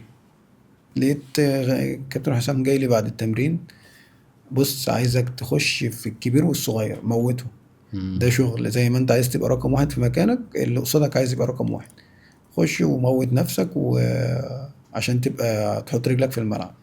مع ان انتوا وخصوصا ان التلاتة انت وقتها يعني نص ملعب، انتوا التلاتة، وخاصة انت كنت بتلعب ستة في الاهلي، صح؟ اه انا كنت اه. اساسا جاي رقم حسام 10 عاشور. اساسا. بس الراجل طريقة لعبه فيها نسبة كبيرة من الاستحواذ، فكانت مشكلته مع عاشور ان عاشور مش لعبه لقدام. لقدام. اه. فالراجل قال لي انا بشوفك بتعمل الحاجات الطويلة مظبوط ورجليك سليمة كده في الباص، فانا عايزك انت اللي تطلع. مم. فاكتر من مرة حصلت في الملعب ان الكابتن حسام غالي يجي يستلم، فالراجل قام جاي محدد، قال ان رزق هو رقم 6 وحسام غالي ما ينزلش يستلم. اه. فغالي بيسأل الراجل بيقول له ليه؟ قال له عشان انت مشكلتك ان انت حاسس ان امكانياتك اعلى من الكرة نفسها، فانا ممكن الاقيك بتدي كوبري في الملعب وانت اخد لعيب، لكن رزق من النوع اللي هو لعبه على طول سريع والقدام، فانا عايز اطلع بالكرة من ورا في اسرع وقت. لكن انت عادي، انت ممكن تلعب عشان تستمتع مش عشان ان عادي في انت اي تطلع وقت. بالكورة، اه. فخليك انت في التلت اللي قدام. جيت بقى من الوقت ده ان خلاص انا بقيت رقم 6 اللي ثابت، واللي حواليا هم اللي بيتغيروا بقى. يعني كابتن حسام عاشور مثلا جنبي في ماتش، كابتن حسام غالي دايما كان واحد في الاتنين معايا في الملعب. وانت مفيش الا اساسي. اول ماتش اه. اللي هو كان السوبر ده الاتنين كانوا في الملعب، يعني كنا احنا التلاتة في نص كنتوا الملعب. التلاتة. اه. اه حسام غالي كان في التدريبات صعب. من ناحية، الشخصية. لا هو غيره على اه. اللعيب، يعني هو زعله بيبقى الاكبر على اللعيب الصغير. اه. يعني اللعيب الصغير يشوف ان انت مقصر لازم مثلا. تبذل اقصى حاجة عندك عشان عشان ان انت تبقى موجود. هو ده كان بيبقى دايما زعله، اه ان بيبقى. انت ليه ربنا مديك نعمة والمكان اللي انت فيه وما بتحاولش او مقصر في حق نفسك. فدي كانت دايما هي المشاكل مع الناس الصغيرة بالذات. يعني كان دايما حاسس تلاقي ان بيعني في رمضان تريزيجيه، محمد حمدي، انا مم. اسلام رشدي. الناس الصغيرة كان دايما تحس ان هو شايف ان هو ممكن يبقى احسن من كده، اه. فتلاقيه تصرفاته دايما معاهم اللي هو زي اخ كبير اب، دايما عايزك تبقى احسن حاجة. اه. لكن بس ما كانش لا بيعنفهم بس بعصبية مش زي اللي ما هو زي كان ما الناس زي كانت ما برضو بيتقال يعني. بتكبر اه. الدنيا. لا انت عارف الناس هنا عايزة عايزة. جنازة كده اه. ويكملوا حريقة ما بيها. اه يطفوهاش. اه. طبعا الناس اه. بتحب كده عشان شايفة ان ده اللي بيجر الناس. يعني زي مثلا اخر موقف بتاع امام ده، اه. امام غير التيشيرت عادي مع لعيب نادي الزمالك، خد التيشيرت ده لحد من الناس اللي بتوع اوضه اللبس. اللقطة ما كملتش للآخر. فطبعا اه. كل واحد بقى عايز يشغل نفسه ان هو اللي خد اللقطه اللي محدش اخدها في العالم، اه. هيقوم قصص الفيديو ويقوم منزله ان هو الوحيد اللي خد باله، هو الوحيد اللي لماح في الموضوع. عشان طبعا الناس بقى تخش عنده وتشوف ان ده مصور قوي وجامد ان هو الوحيد اللي خد اللقطة. لو كمل الصورة عادي الناس هتشوفها موقف عادي. انت ممكن تسبب اولا لمحمد السيد ان انت لو اتحسبت كده اه. هيتقال ان انت ازاي اصلا غيرت التيشيرت مع امام، وازاي سبته ان هو يرمي التيشيرت على الارض. وامام طبعا هتزود كره عند جمهور الزمالك ليه. فانت عملت مشكله للناس كلها عشان انت عايز تاخد لقطه بس. بتحصل وفتوح مع الشحات، يعني الامور دي ايوه، هو بتحصل عادي. الموضوع عادي اساسا. انت قريب من امام يعني. انا بتواصل معاه، يعني انا اه مش بقابله كتير بس بتواصل معاه. رايك ايه في امام كصفقه للاهلي؟ لا، هو امام احسن لعيب في مصر مم. يعني، دي حاجه موضوع منتهي. لكن هو مشكله امام آه، دماغه مش طموحه، يعني مش طموحه ان هو يبقى جامد. هو عنده مشكله في ان هو عايز يبقى على طول السبوت عليه حتى لو ما عملش مجهود. اه ودي مشكله. هو امام لعيب كبير جدا وامكانياته مختلفه عن كل اللعيبه اللي موجوده دلوقتي. لان هيكمل في الملعب. هو يكمل طبعا، مم. اصل انت اللعيبه اللي عندك في مصر مش كتير اساسا. بس اللاعب الطموح ده يلعب موسم ماشي، ما هو اتنين. اصل هو الدوري اه ما فيهوش مواهب اساسا. يعني هو الدوري نفسه ما فيهوش لعيبه كتير. اللعيب مثلا يجي يقعد امام. هو ما فيش عندك حد اساسا. انت اساسا امام بيبقى في نص مستواه، وتلاقي الناس عامله احتفاليه وامام باصه وامام شاط، عشان انت ما عندكش الكواليتي ده. كواليتي قل في الدوري. هو مش موجود. مش ما موجود فيش اه. اصلا كواليتي موجود. من احسن لاعب في الدوري. لا، هو انا بالنسبه لي دايما عبد الله طالما موجود. ما عبد الله عبد السعيد. الله السعيد بعيد اللي عن انت الناس كلها. قارنت بيه في الاول لا، انا خالص بشوف عبد الله. هو عبد الله خلي بالك، بص عليه هتلاقي اذكى واحد في الملعب. ده يعني في حقيقي. السن ده ما شاء الله بيجري كميه الجري دي، ودايما الكره بتطلع منه صح. عشان كده بقول لك امام هيكمل ولا لا، لان لا، انا امام في انا يكمل. امام يكمل، بس امام، ما انا بقول لك امام لازم كل اللي حواليه يبقوا كل تركيزهم ان هو يطوروا عقله، تصرفاته وردود افعاله. هي دي المشكله بس اللي عند امام. لكن امكانيات كرة امام اعلى من اي حد موجود في الدوري. لو انت في الاهلي مسؤول هتخليه يكمل، ولا مع اي عرض مناسب هتقول له يلا لا، شكرا؟ بص، انا دايما مع ايه، مع حاجه بسيطه. انا اللعيب اللي موجود ده هيفيدني ولا لا؟ اه هو هيفيدني، بس في لعيب تاني ممكن نفس الافاده بس بمبالغ اقل، واللعيب اللي هو نفس ده هيجيب لي رقم. لا، يمشي عادي. إيه المشكله؟ يمشي. اصل هو بالعقل. انت كده كده النادي الاهلي قبل امام كان بياخد بطولات ولا ما كانش قبل بياخد؟ امام وبعد امام ومع اي بالظبط. حد اه. فانت كده كده كنادي انت مش واقف على حد. بالظبط. لكن انت بقى تختار التوقيت اللي يمشي فيه اول ما يبقى عندك بديل. ما عندكش بديل وتقدر، يعني مثلا ايه، إن المدرب اللي هيبقى موجود ايا كان بقى الاسم اللي ممكن يجي الاهلي، آه. سي ما بيلعبش برقم 10، سي بيلعب برقم 6 و2 8. هو الراجل يجي يقرر اللعيبه اللي موجوده عنده هيقدر يستخدمها في عدم وجود امام، يبقى اول ولا عرض لا. يجي له مناسب يمشي. آه. مدرب تاني يقول لك لا، انا عايز امام وبن رمضان يبقوا في الملعب. مش تقدر تتكلم. لو انت صاحب قرار، امام ولا بن رمضان؟ امام طبعا دلوقتي. لا اللي يمشي اقصد. اللي يمشي، لا، اه اللي يمشي يجيب لي استفاده ماديه. انا اه بالنسبه لي بن رمضان يمشي في حاجه واحده، انت واخد مكان مكان محترف. جميل. بس انت لعبت مع مارتن يول ومع جاريدو، الفرق ما بين الاتنين؟ لا، لا، جاريدو مدرب كويس جدا، يعني من احسن المدربين اللي ممكن تتمرن معاه. حظه وحش مع الاهلي. هو مش حظ وحش. هو كان في اتفاق ان هو جاي يعمل مثلا فريق لسنين جايه. نفس الفكره اللي طلع ترب ده قالها الفتره اللي فاتت، وقال لك انا اساسا كنت جاي لمشروع. وطبعا ده ما بيتظهرش هنا قدام الجماهير. هو الراجل كان ده الاتفاق بتاعه ان هو جاي يبني فريق للنادي الاهلي. خصوصا ان انت كان ساعتها الكابتن ابو تريكة وبركات والجمعة الناس دي كلها بطلت، فكل اللعيبه اللي موجوده يعتبر كان جيل صغير. بيتجدد اه. فالراجل طلب منهم وقت ان اول موسم بس ياخد على اجواء الدوري واللعيبه والكلام ده. فطبعا مع اول اخفاق او كده طبعا بيتضحى بالمدرب، ده طبيعي يعني. رحيله كان خطأ. ايوه طبعا. لا، هو مم. مدرب كويس جدا. اه هو طالما انت هتعمل مشروع يعني لازم تكمل للاخر.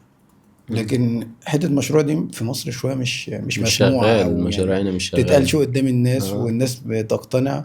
محدش مقتنع بالكلام ده. هو عايزينك اخر الموسم بتحقق بطوله.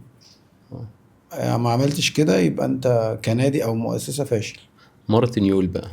لا، هو مارتن يول كان جاي مصر يعني اللي هو يمشي اموره كده جاي آه. يستفيد وخلاص. وهنا طبعا انت في النادي الاهلي، يعني السي في بتاعه حتى لو هو مسك ايه، ففي قارة افريقيا خلاص، لا هو ماسك احسن فرقة في افريقيا، فدي دي حاجة كبيرة طبعا. انت بعد ما مشيت من الاهلي كنت فعلا عايز تبطل كوره؟ فترة طبعا. احكي لنا بقى الكواليس بقى. لا خالص، انت طبعا متعلق بمكان كبير زي النادي الاهلي، وفجأة لقيت نفسك بتبعد، يعني اكيد غصب عنك، مفيش حاجة مم. انت في ايدك. فلا بيجي لك فترة ان انت تبعد، مش عشان انت حسيت انت قليل او كده، انت حاسس ان الضغوطات اللي انت فيها مش قادر تستحملها. من لكن الحمد لله يعني، لا عديت الفترة اللي هي بعد النادي الاهلي وكملت ولعبت في نادي الجيش. كنت هداف الفرقة خلال الأربع مواسم اللي أنا لعبتهم في النادي. رحت الجيش ورجعت الاهلي تاني صح؟ اه رحت اه. الجيش إعارة، وبعد كده رجعت النادي الأهلي، وبعد اه كده رجعت بقى رجعت الجيش الجيش تاني. بعدها. وبعد كده مشيت بقى، رحت أسوان، بس قعدت 6 شهور. بعد كده رحت سموحة. بعد كده رجعت أسوان تاني، كانت في الممتاز به. انت صعدت صعدت اسوان. بالفرقة الحمد لله، وكنت هداف الفرقة يعني. اول فلوس من الاهلي اخدتها من الاهلي عملت بيها ايه؟ أول مش فلوس من السبعة الأهلي. مليون ونص الفلوس لا، اللي انت ما فيش خدتها انت؟ 7 مليون ونص. 7 مليون ونص راحوا دي خلي النادي. بالك، دي كانت فكرة الناس يعني. أنا في حد من عندي من البلد، لما سمع الرقم كان فاهم إن أنا اللي هاخده، مش إن النادي. ف ايه ده هتاخد 7 مليون ونص؟ والله اه. في حد كلمني قبل كده من عندي من البلد يعني، جالي و... ولقيته جاي بيقول لي أنا في مشروع في دماغي كويس، اقول له يلا بينا. وحاجة كويسة فقلت له مفيش مشكلة، طب قول لي طيب واحنا ممكن نشوف ندخل. هنعمل ازاي سبعة والدنيا مليون هتمشي ونص ازاي. جايين. قال لي لا، انت راجل دلوقتي بتدفع حوالي، واخد لك 3 مليون على الاقل من الاهلي، فاحنا ناخد 1.5 مليون والباقي صرف نفسك قلت له بيهم. ماشي طيب، وانت هتدفع كام؟ قال لي لا، ما انا هبقى معاك كده كشغل وانا هدير لك انا الدنيا يعني. قلت له لا ماشي، انا ممكن انا ادير الدنيا عادي وبفلوسي برضه، ايه المشكله ان انت اللي تديرها؟ وبعدين انا عندي كان والدي الله يرحمه كان لسه موجود، فخلي حد تاني يدير لي حاجتي ازاي يعني. لا وبقول لك انت واخد لا 3 هو يعني. كان حاسب بصراحه يعني، هو كان حاسب كل حاجه. قال لك على المشروع ولا لا؟ ده لا، ما هو كان عايز بقى هو اللي يدير كل حاجه، كنت هديله فلوس ولا هيديرها. بس تاخد الارباح بس. اه لا لا، هو الارقام دي بتبقى الانديه اللي انت بتمشي منها يعني، دي مقابل النادي اللي انت موجود فيه اه. عشان يديك الاستغناء. لا العقود لا. بتاعتك انت بتبقى اقل بكتير جدا من الارقام دي. اول عقد انت خدته من الاهلي عملت بيه ايه؟ لا انا اول عقد من النادي، اشتريت شقه في القاهره واشتريت عربيه تقريبا اه يعني. كان لو البيت مش اللي في البلد خلاص بقى. لا الحمد لله، اه. انا البيت اللي في البلد من ما فيش خالص الحمد لله، دلوقتي البيت كويس، والدتي موجودة، وكان والدي الله ربنا يرحمه يخليها. موجود. فخلاص حتى انا كان طبعا لسه صغير وكنت طايش طبعا، فكنت عايز اعمل حاجات كتير. يمكن من حسن حظي ان كان موجود معايا الكابتن احمد زهران هنا في القاهرة، و... وناس يعني كانت على طول دايما واقفة جنبي، هم اللي اول ما خدت فلوس هم اللي فكروا في موضوع ان انا اشتري شقة هنا واشتري عربية. اه لان هم عارفين ان انت في السن ده طبعا لو الفلوس فضيت معاك مش هتكمل هتتصرف. مثلا شهرين 3 وهتضيع، مش هتعرف اصلا راحت فين. اه. خصوصا ان هم عارفين ان انا عندي مشكلة، لو في ايدي حاجة او متاح في ايدي حاجة وحد طلب مساعدة او كده، انا ما بعرفش اتأخر يعني. ودي عندي مشكلة دلوقتي، لما بيبقى حد محتاج حاجة وانا مش عارف اعملها، بحس ان الموضوع مضايقني انا جدا. اه اصل عشان انت هو مريت بظروف صعبة اه يعني. اه بالظبط. لا وكمان انت ربنا يعني اداك نعمة، فايه المشكلة يعني اما تساعد؟ بس انت مش تخسر حاجة يعني. بالظبط. بالعكس، يمكن من اسباب ان الواحد ربنا ساترها معاه، اذا كان مع اولادي ومراتي ولا اخواتي وامي كده، يمكن بحس ان الحاجات دي سبب يعني، بحس ان ربنا دايما ميسر لك الامور فيها. مين فكده الحمد لله يعني، الحمد مين لله. ساعدك ترجع تلعب كورة بعد رحلة الأهلي وإن أنت فكرت ما تلعبش تاني؟ لا هو انا دايما صحابي يعني، اه. دايما صحابي واهلي بيبقوا هم حافز يعني. يعني انا مراتي جت في فترة كانت عايزاني ابطل الكورة. أنهي فترة دي؟ تقريبا بعد الأهلي بسنة حاجة زي كده يعني. أنت مشيت من الأهلي وأنت عندك كام سنة؟ أنا مشيت من الأهلي 24. 24 سنة كنت عايز آه. تبطل كورة 24 سنة؟ أيوة، أنت في اه. حاجات بتبقى غصب عنك، أنت ما اه. تقدرش تتحملها يعني. مش إن أنت إمكانياتك أقل، أنت برضو لما بتوصل ليفل زي النادي الأهلي وتلاقي نفسك بعدت تاني، أنت فخلاص بقى. بتحس إن في حاجة غلط. اه. وأنت مش في إيدك حاجة يعني، أنت ما قصرتش. يعني ككورة لا، بدليل ان انا الحمد لله كل المدربين اللي لعبت معاهم اذا كانت في الدرجة التانية لحد النادي الاهلي، انا الحمد لله بعدي نسبة المشاركة لحد مثلا 80 85%. مم. حتى اما لعبت الدرجات اللي تحت، بعد ما لعبت في الدوري الممتاز كان في ناس كتير تقول لي انت مش هتعرف تلعب في الدرجة اللي تحت، الدرجة اللي تحت فيها تخبيط اكتر والكرة مش احسن حاجة تحت. بس عادي بلعب والحمد لله بيكون فرق ما سبب بينها ان انا وبين اكسب. لا، اللعب تحت صعب طبعا، كل ما اه بتقل الدرجة الكرة بتقل، الموضوع بيميل تحت للتخبيط والتطفيش والملاعب والملاعب طبعا ما بقى شاء الله تحت، يعني مفيش أسوأ من كده.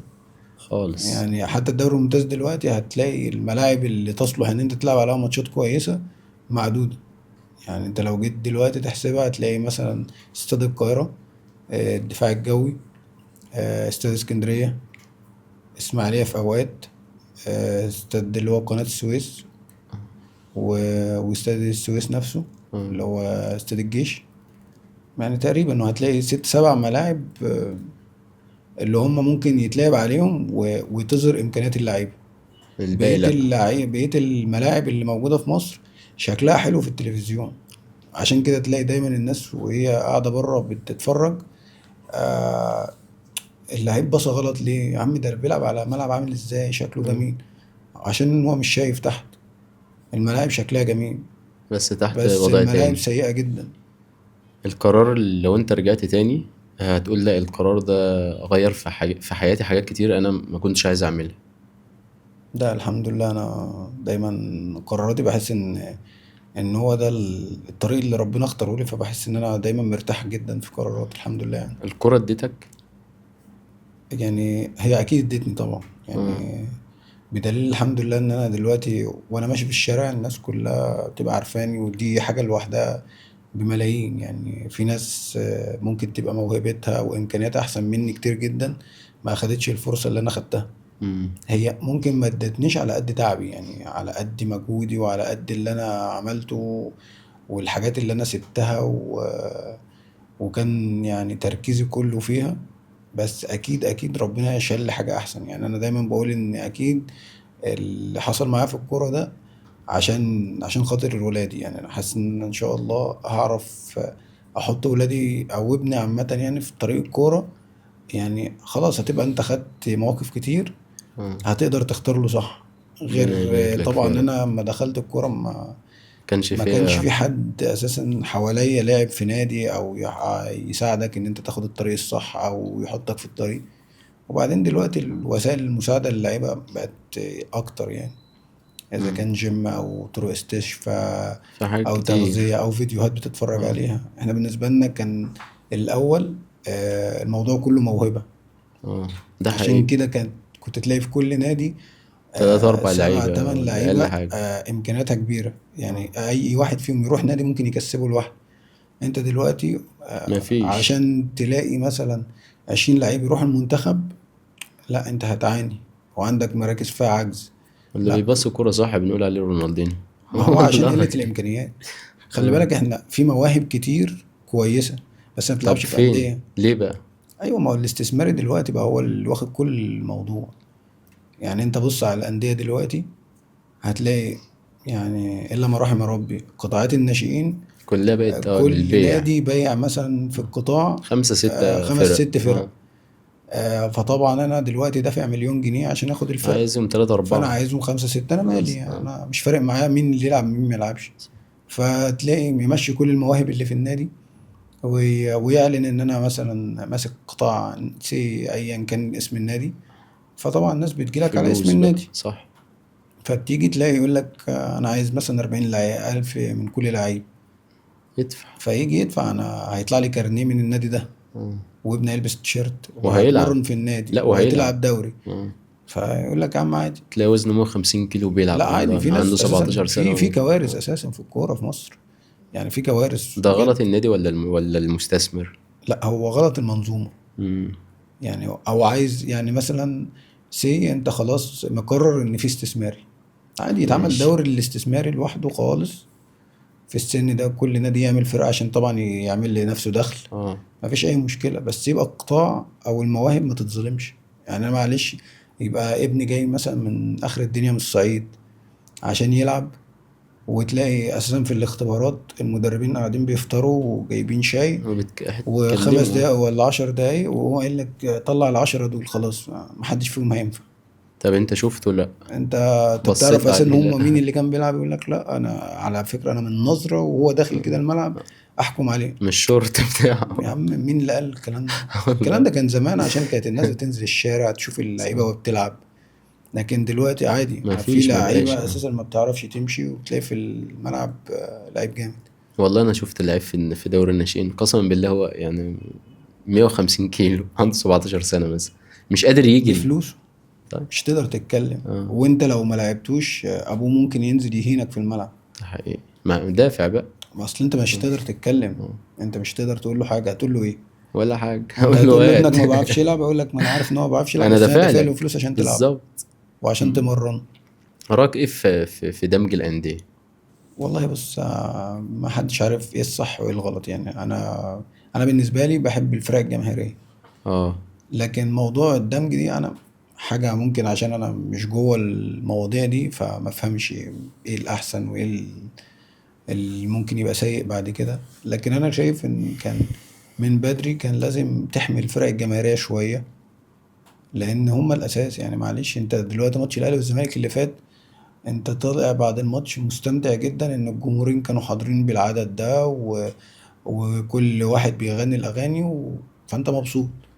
لكن دلوقتي معلش يعني فرقتين شركات رايحين يلعبوا بعض، ولا اي حاجة، ولا هتفرج اساسا اصلا. العمال اللي شغالين في ما الشركات دي ما بتفرجوش، بيتفرجوش، ده حقيقي لان والله. هو اساسا شايف ان اللعيبه دي بتاخد حقه هو. يعني هو التعبان طول الشهر بياخد له مثلا 5 6000 جنيه، وفي لعيب عنده في النادي اللي هو بتاعه بتاخد ملايين. بياخد له مثلا 300 400 الف جنيه في الشهر. مم. طبيعي ان انا هكرهه اساسا. يعني انا اللي شغال بالظبط. بيطلع عيني كل يوم من الساعة 8 للساعة 8 بالليل، وفي الآخر باخد 5 6000 جنيه. هو الراجل بيروح يتمرن ساعة وبيلعب ساعة ونص.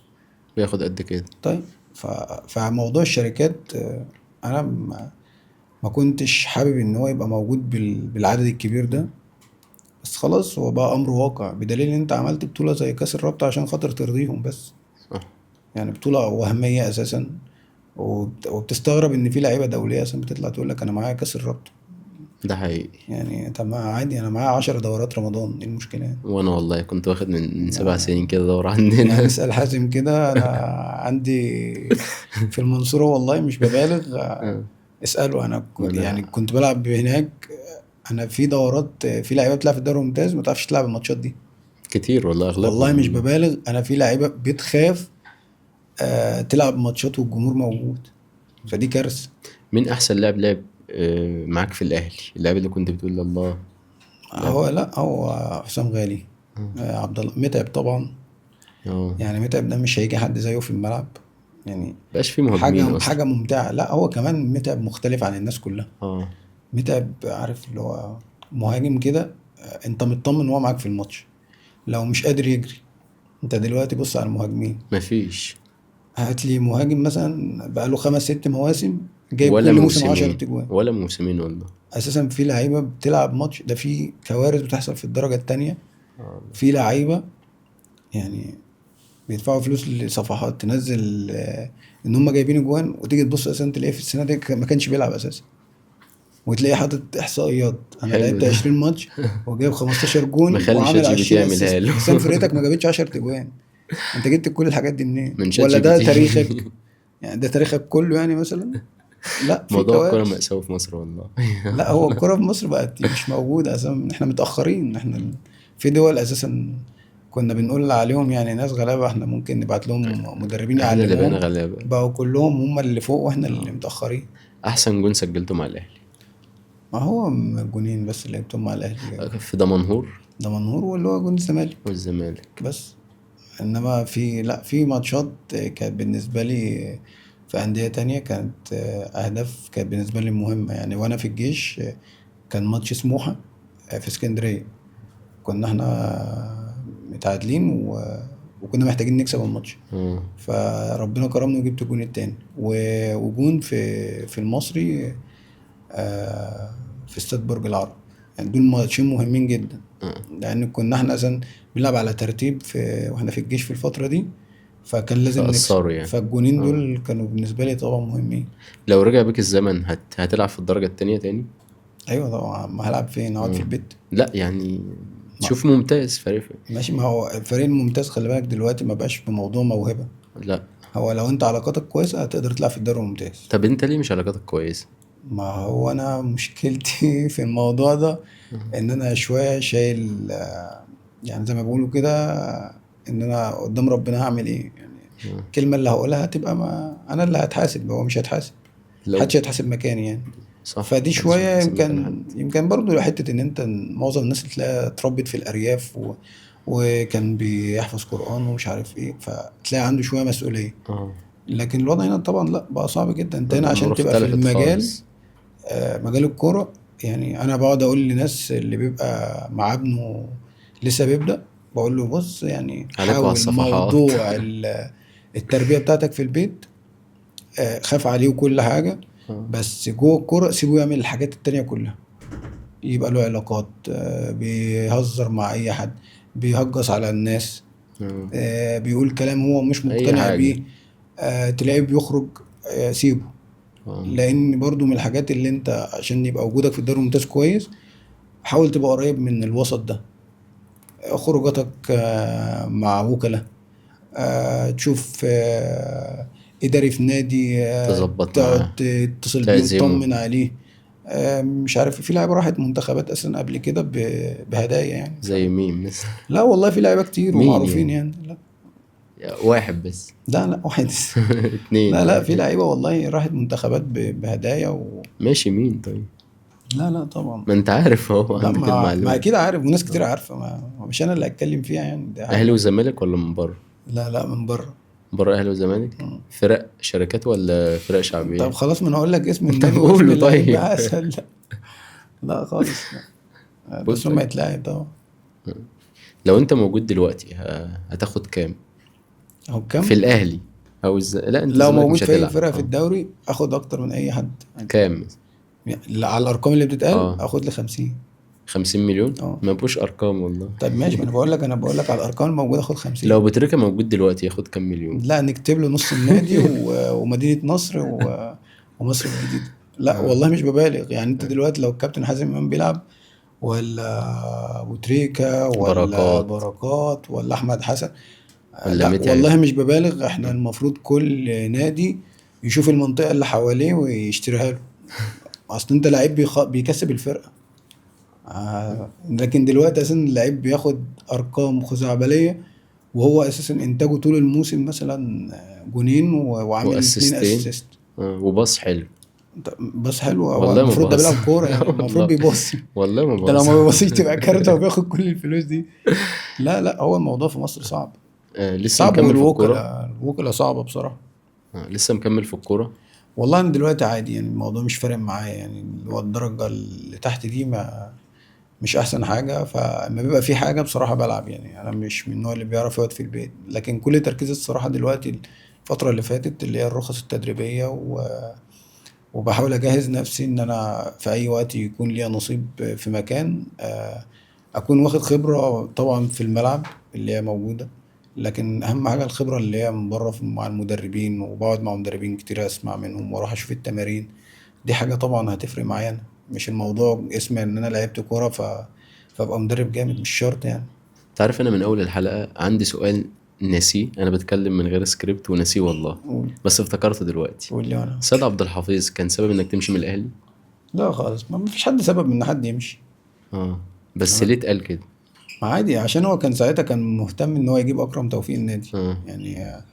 كان ساعتها الموضوع ان انا مشيت ورحت الجيش، والكابتن سيد كان مصمم ان هو يجيب اكرم النادي. اه كان اتقال ان هو وكابتن وائل جمعة، انا فاكر. لا هو الكابتن وائل، هو بس كان سبب في الإعارة الأولانية للجيش. لما هو اه اتكلم في نقطة كان احنا كلنا كنا متكلمين فيها، ان كان المفروض ان انا عندي موضوع التجنيد وما كنتش بسافر يعني. مم. فكانوا الناس في النادي مفهمينه ان انت ما النقطة دي بالذات يعني ما فيش فيها حوارات لحد ما نحل مشكلة رزق يعني وكده عشان يقدر يسافر، لان انا فهو كنت طلع بلعب جوه اتكلم، مصر ما بعرفش العب بره. اتقال ان هو سلمك للجماهير فعلا. لا هو مش سالمني الجماهير، هو اه. الجماهير عملت لي ايه؟ الجماهير ما اه. تقدرش تعمل لي حاجة. اه. هو بس خلاني ان انا بعد ما كانت مشكلتي ممكن تتحل وبسهولة زي ما في لعيبة كتير مشاكلها اتحلت، للعيب دلوقتي خلاص ما فيش لها حل يعني. مين بلغك انك هتمشي من الاهلي؟ لا محدش من النادي بلغني، هو الناس من نادي الجيش اللي اتصلوا بيا ان انا موجود معاهم بداية الموسم الجديد. شايف انك اتظلمت في الاهلي ولا راضي عن مسيرتك؟ لا طبعا مش راضي عن مسيرتي طبعا مع النادي، لان انا كنت ليه؟ شايف ان انا ممكن اكمل سنين كتير يعني. اصلا يعني. مش معنى ان انا خدت مثلا 4 5 بطولات اه. لا انا بالنسبه لي كان حلمي ان انا افضل في النادي وابقى كابتن النادي. في اتظلمت. لا اتظلمت في الكوره بس. ايوه، ما هو انا بكلمك في اه الكوره. لا في الكوره طبعا اتظلمت بسبب تعبي يعني ومجهودي، ان انا كنت ممكن اوصل لحاجه اكبر من كده. ما انا لو عندي لعيب كويس وبيأدي وانا مشيته يبقى انا ظلمته. ماشي، بس في حاجات بتبقى خارجه عن ارادتك مش بمزاجك. حتى لو الحاجات دي جه فتره وخلاص ما بقتش موجوده، واللعيب موجود خلاص ومستواه كويس، فانا لو مشيته يبقى انا ظلمته. هو انا بقول لك في حاجات اه. بتبقى انت مجبر تعملها، مش حاجات بمزاجك. كنادي ولا كلاعب؟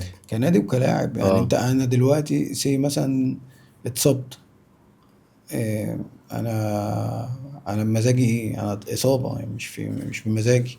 اه. لعيب مثلا مضطر يطلع اعاره عشان يتحل له مشكله، ف فبرضه مش بمزاجك. في حاجات كده بتبقى غصب عنك انت ما تقدرش تتكلم فيها. مين المدرب اللي أثر في مسيرتك؟ لا في ناس كتير يعني الحمد لله، انا من اول ما لعبت الكوره في ناس يعني، في الله يرحمه الكابتن حميد فهيم، ده في المنصوره، هو الكابتن طارق الفناجيلي. في طبعا الكابتن رضوان في نادي المقاولين. في مستر جريدو طبعا ما اقدرش انكر حقه، والكابتن احمد سامي لما كان معانا في آه، الجيش أول كان. موظفك رقم 10 أعتقد. الكابتن احمد، اه. لا هو الكابتن احمد اتكلم في النقطه دي، اه. ان انا قبلها كنت في الاهلي بلعب رقم 6، وهو طلع اتكلم حتى في برنامج او حاجه ان الناس فاهمه مكان رزق غلط، هو مكانه في الثلاثه اللي تحت الفيرود، اي مكان فيهم. عشان كده هو لما جه الجيش كان بيلعبني في 3 اماكن، وبصراحه يعني كان ربنا كرمني معاه وكنت هداف الفرقه يعني. أنت مضيت للاتحاد وبعد كده حصل مشاكل ما كملتش وخدت مقدم، بعد كده بعت العربية أعتقد يعني. لا عادي اه. عادي.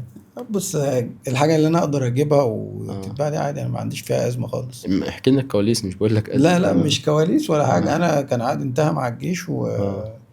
ورحت مضيت يعني مع نادي الاتحاد والناس هناك ادوني مقدم. فحصل شوية مشاكل كده إن الموضوع ما يتمش. الأسباب إيه بقى؟ لا عادي، هو الناس في النادي بلغوني إن الموضوع مش هيتم، في ظروف تمنع إن أنا أكمل فما كان مدرب سألتش. مين وقتها؟ كان الكابتن حلمي طولان اللي مم. كان طالبني، وخلصت وعادي. ساعتها كنت انا الفلوس اللي انا اخدتها كنت اتحطت في كام حاجة كده في جواز اخواتي. ف والناس طبعا طلبوا فلوسهم.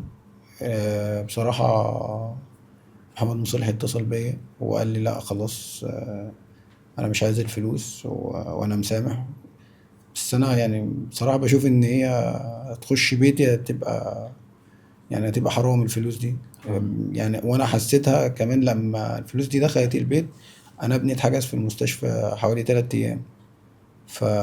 فبعت العربية ورجعت الفلوس وقعدت حوالي سنتين من غير العربية يعني. مم. واشتريت عربية امتى؟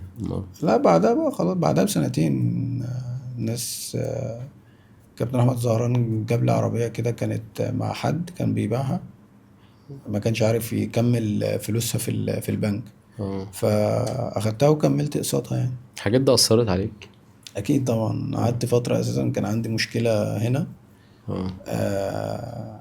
من نفسيا كده كنت لازم كل شهر اروح اتحقن، عشان كان هنا دي كانت في دوائر كده في الناحيتين. اه. فروحت كشفت عند اكتر من حد قال لي لا هو الموضوع نفسي مش ما عندكش اي حاجه. فطبعا دي حاجه دي حاجه بسيطه يعني. وموضوع ركبتك؟ لا العمليه يعني وكده. اه. لا عادي، انا عملت عمليتين في ركبتي، ويمكن العملية التانية هي اللي أثرت معايا شوية. لان انا ما تأهلتش كويس ونزلت قبل ميعادي، عشان كانت الفرقة في الجيش كانت ساعتها بتنزل، وكانوا محتاجين اللعيبة كلها تبقى موجودة.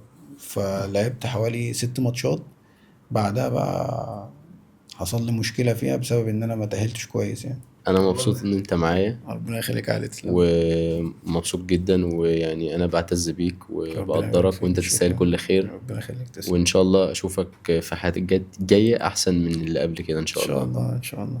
بكده نكون وصلنا لنهايه حلقه النهارده. يا رب نكون بسطناكم وما نكونش اتقال عليكم، وهنتظر برضو التعليقات السلبيه قبل الايجابيه نعدلها في اللي جاي. سلام.